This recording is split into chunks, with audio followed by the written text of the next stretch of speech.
Unang Samuel, ika-29 hanggang ika-31 kabanata. Sa mga kabanatang ito, mababasa natin ang mga sumusunod. Unang Samuel, ika-29 na kabanata. Bumalik si David sa Ziklag. Unang Samuel, ika-30 kabanata. Sinalakay ni David ang mga Amalekita. Unang Samuel, ika-31 kabanata. Ang kamatayan ni Saul at ng kanyang mga anak. Unang Samuel, ika-29 na kabanata. Bumalik si David sa Ziklag. Tinipon ng mga Filisteo ang lahat ng sundalo nila sa Afek, at ang mga Israelita naman ay nagkampo sa may bukal ng Jezreel.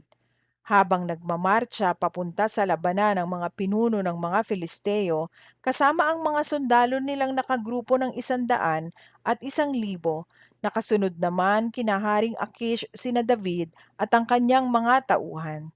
Pero nagtanong ang mga pinuno ng mga Filisteo kay Akish, "Ano ang ginagawa ng mga Hebreyong iyan dito?" Sumagot si Akish, "Ang taong iyan ay si David na opisyal ni Saul na hari ng Israel. Mahigit 1 taon ko na siyang kasama, at magmula noong tumakas siya kay Saul hanggang ngayon, wala akong nakitang masama na ginawa niya." Pero nagalit sa kanya ang mga pinuno ng mga Filisteo. Sinabi nila, "Pabalikin mo sila sa bayang ibinigay mo sa kanila. Hindi siya dapat sumama sa atin sa pakikipaglaban. Baka kapag nakikipaglaban na tayo, tayo ang patayin niya para mawala ang galit ng kanyang amo sa kanya. Hindi ba't siya ang pinarangalan ng mga babae sa Israel habang sumasayaw sila at umaawit ng libo-libo ang napatay ni Saul, tigsa 10,000 naman ang kay David?" Kaya tinawag ni Akish si David at sinabihan, "Nagsasabi ako ng totoo sa presensya ng Panginoon na buhay na mapagkakatiwalaan ka. Kung sa akin lang, gusto kong sumama ka sa pakikipaglaban ko, dahil mula pa noong araw na sumama ka sa akin hanggang ngayon, wala akong nakitang masama sa iyo. Pero walang tiwala sa iyo ang ibang pinuno. Kaya umuwi ka na lang at huwag kang gagawa ng kahit anong hindi nila magugustuhan.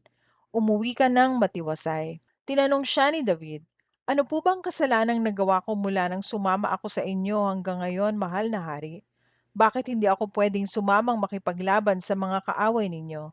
Sumagot si Akish, "Alam ko na mabuti kang tao tulad ng isang anghel ng Diyos, pero ayaw kang isama ng aking mga komander sa labanan. Maaga kang bumangon bukas at umuwi ka kasama ang mga tauhan mo bago pa sumikat ang araw."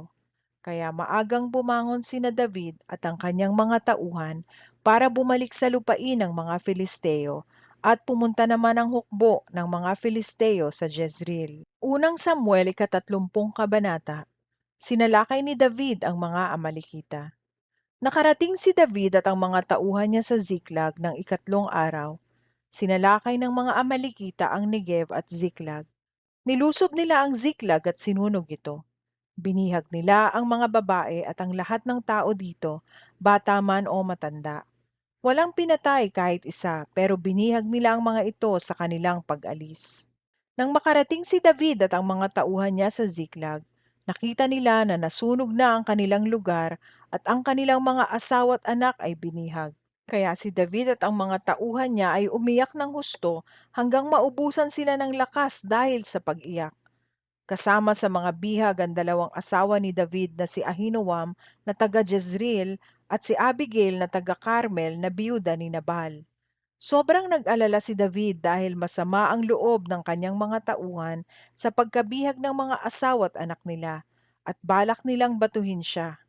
Pero pinalakas siya ng Panginoon na kanyang Diyos. Kaya sinabi ni David sa paring si Abiatar na anak ni Ahimelech, "Dalhin mo sa akin ang espesyal na damit ng pari." Dinala nga ito ni Abiatar sa kanya. Nagtanong si David sa Panginoon, "Hahabulin ko po ba ang mga sumalakay sa amin? Matatalo ko po ba sila?" Sumagot ang Panginoon, "Oo, habulin mo sila.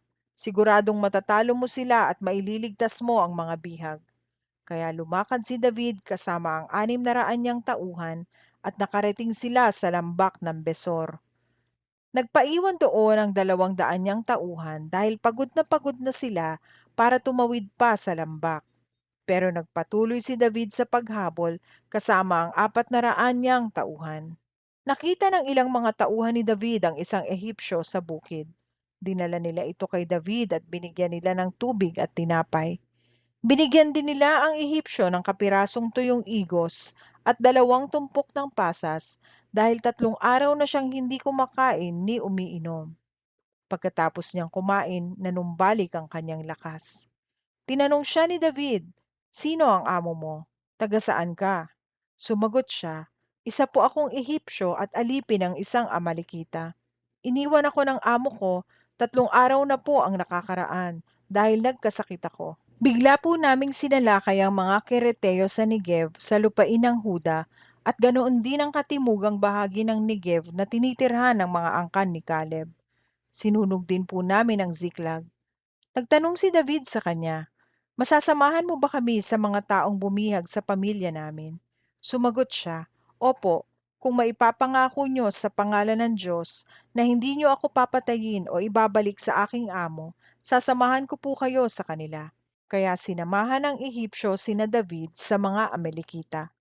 Doon nadatnan nila ang mga Amalekitang nakakalat na kumakain, umiinom at nagkakasayahan dahil marami silang nasamsam sa lupain ng mga Filisteo at Huda. Sinalakay sila ni David at ng mga tauhan niya mula sa paglubog ng araw hanggang sa kinagabihan ng sumunod na araw. Walang nakatakas sa mga Amalekita, maliban sa 400 kabataang lalaki na sumakay sa kamelyo nila at tumakas. Nabawi ni David ang lahat ng kinuha sa kanila ng mga Amalekita, pati ang 2 niyang asawa. Walang nawala, bata man o matanda, lalaki man o babae, o kahit ano sa mga nakuha ng mga Amalekita. Nabawing lahat ni David ang mga ito.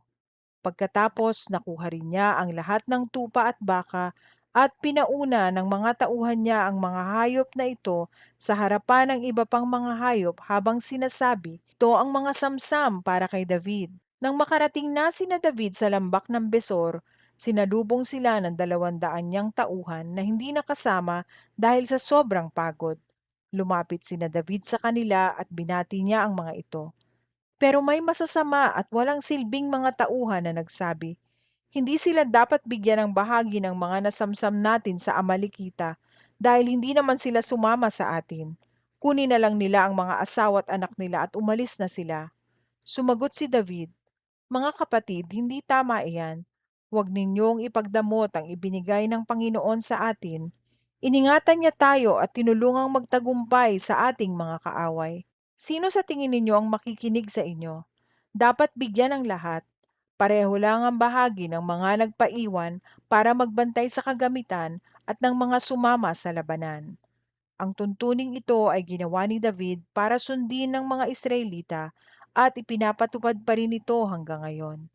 Nang dumating sila sa Ziklag, pinadalhan niya ng ilang bahagi ng mga nasamsam nila ang mga kaibigan niyang tagapamahala ng Huda, kasama ang mensaheng, "Ito ang regalo ko sa inyo galing sa mga nasamsam namin sa mga kaaway ng Panginoon." Ipinadala ang mga ito sa mga sumusunod na bayan: Betel, Ramot Negev, Hatir, Aroer, Sifmot, Estemoa, Rakal, sa mga bayan ng mga Jerameelita at mga Kineo, sa Horma, Bor Ashan, Atak, Hebron at iba pang mga lupain na kanilang napuntahan.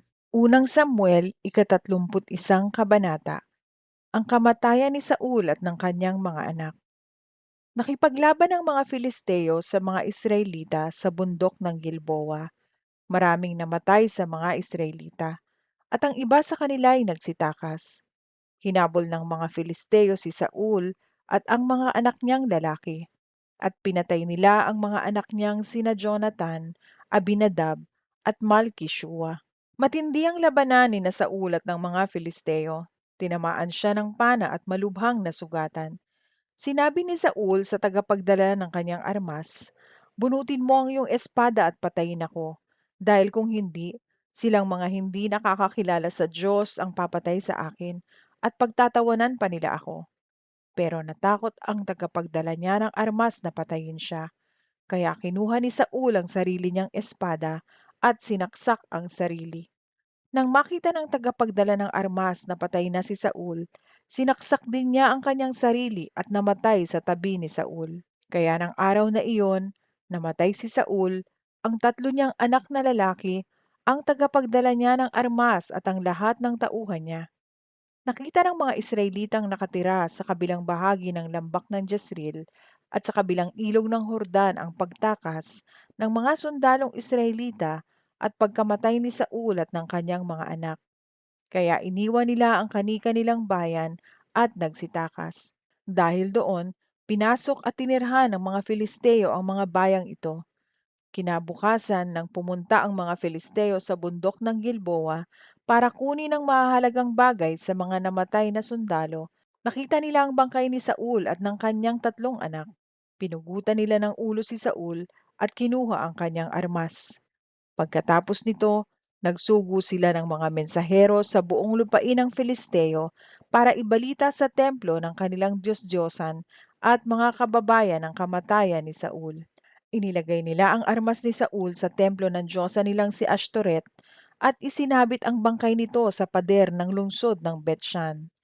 Nang mabalitaan ng mga taga-Jabes Gilead ang ginawa ng mga Filisteo kay Saul, lumakad ang lahat ng matatapang nilang mandirigma ng buong gabi hanggang sa makarating sila sa Bethshan.